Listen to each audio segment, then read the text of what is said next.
My name is Nate Apfel. I'm a filmmaker from California. The Lost Prophets is a prophecy, so to speak, about where the industry needs to swing. Surfing commercially had gotten so big that we lost sense of really who we are and what we are.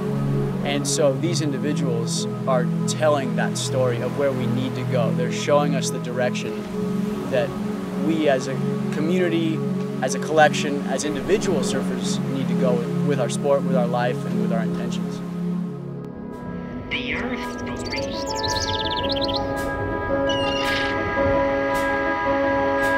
She talks to us.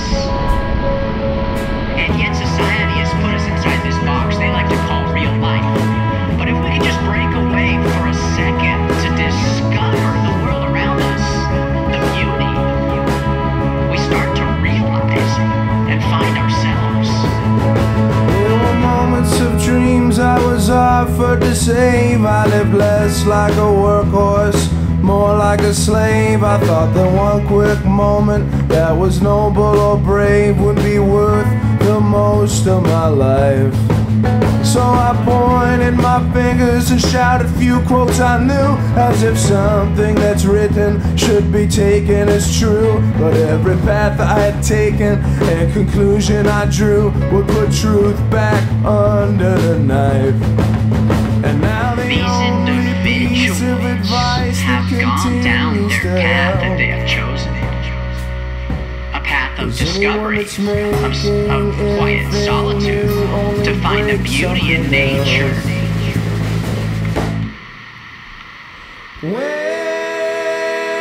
These vagabonds are living their lives as examples that surfing is a spiritual reflection of yourself.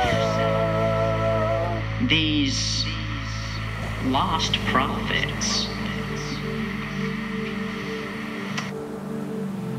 You know, I've seen a lot of adventure films, surf films about the Mentawai Island chain, about the waves that are here. I've read a tremendous number of articles over the years. This has kind of been a newer spot, a newer place. It's been exciting to be here. You know, it's one thing to see the photos, to see guys in tubes. It's totally different to be sitting in the lineup on a day like we had at one of the big rights or one of the big lefts.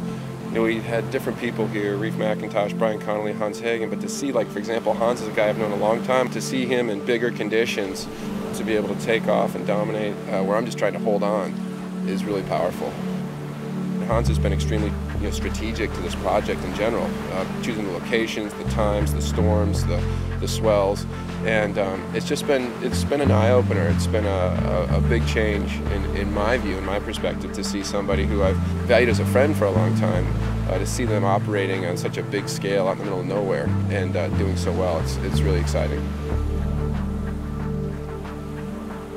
Tony Pappalardo's been a friend of mine for a few years now. Tony owns his own business on the East Coast, New York, Long Island. He's a distributor of our energy drinks, and he's been fantastic. He's a guy that we particularly work with closely because he's young, he's growing fast, he's up and coming, and he and his team do so much with our brand. He had come to me, and we had talked a lot about surfing and surf trips and those types of things, and we had talked specifically about this area of the world. It's a very challenging set of waves here. It's not like anyone who's tried surfing can come here, even if you're kind of more of an intermediate surfer like Tony and I are. To even come here and think about it, it's dangerous. I've gotten pretty cut up here on this trip, and pretty scared, to be quite frank. So Tony had approached me. We had talked about potentially coming here at some point, and you know, when Nate had come to me and talked to me about the opportunity to help support the project here, I immediately called Tony and just said, hey, I'm going on this trip. And he jumped on board and came along too. So he's somebody that I've enjoyed working with personally, and thought that this could be a really great experience to not only expand our relationship professionally, but also, you know, help Tony find some energy for some of his dreams.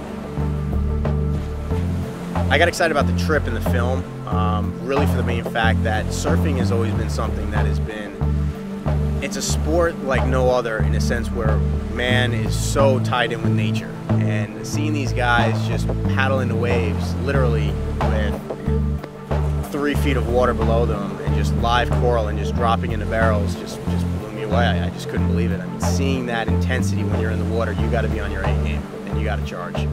Lost Prophets is really a film that's calling out to any adventuresome soul, not just a surfer. It could be a snowboarder, it could be a climber, any individual that has that adventuresome spirit. This film is a calling to live those dreams, fulfill those dreams, chase those dreams. And if they are inspired walking out after they've seen this film, then I've done my job. We're really excited about this project and the story that comes out of it in particular.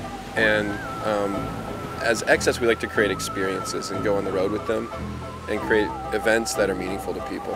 And one of the things we're really excited about with Lost Prophets is the storyline. The story of this adventure, of these different people who do these amazing things around the world. And so we're looking forward to taking the music and the picture and the project on the road with Lost Prophets as a group and help support the experience. We're looking forward to events on the East and West Coast, maybe even other countries. We're still working out the details on that. This is something that I think will impact a lot of people, not just people in the sport of surfing, but people who are interested in adventure, in expanding their horizons, doing more in life. And we hope that Excess can be a part of that, can show people that Excess provides the energy to fuel their dreams, because that's what we're about.